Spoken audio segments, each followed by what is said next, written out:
Okay, I'm going to continue my quick color study sketches, but today I'm going to share with you exactly what goes through my head as I draw one of these. So let's go ahead and jump right in. So the first thing that I'm going to do is draw the corner of this building, and this will just anchor all of my other lines. Now, I need to figure out the width of the right side of my building, so you'll see me make two marks with my pen, and this is to help me visualize how wide that I'm going to need to draw the building. And I'll do the same thing on the left side, and I'll do the same where the awning is going to go.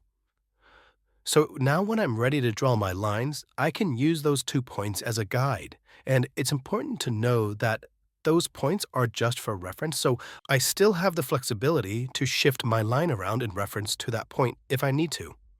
Now, as you saw, I was able to use that second set of points to help me know where to stop my line so that I could draw in the rest of my awning.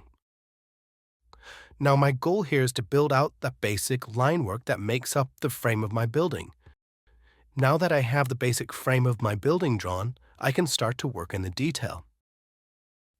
I'm going to start with the front of the building and draw the overhead door here. I'm looking at the proportions of the building face, trying to place my line work in an appropriate spot.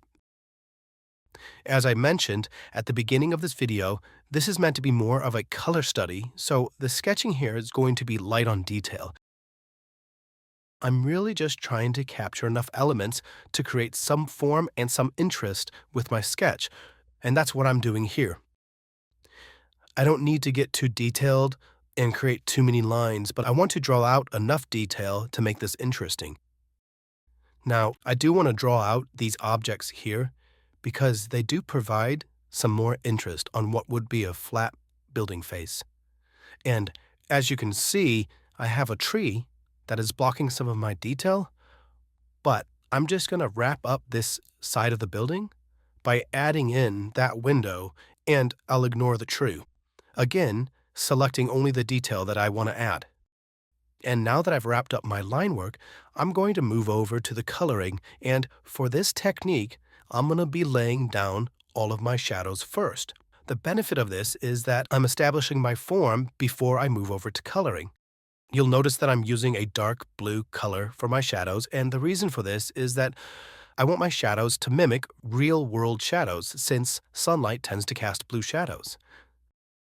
Once I've drawn my shadows, I am going to move over and color the building. And now, as you can see, this building is an interesting shade of orange, and I actually don't have that shade in my marker set. So what I'm going to be doing is trying to get close to that color by applying a softer tan color on top. I'm just trying to push my colors gradually toward the final color that I'm observing by using different markers that might have those colors I'm missing. And that's it. That's my final image. I hope you've enjoyed this video, and if you haven't already, please give this video a like and subscribe to see new content every week.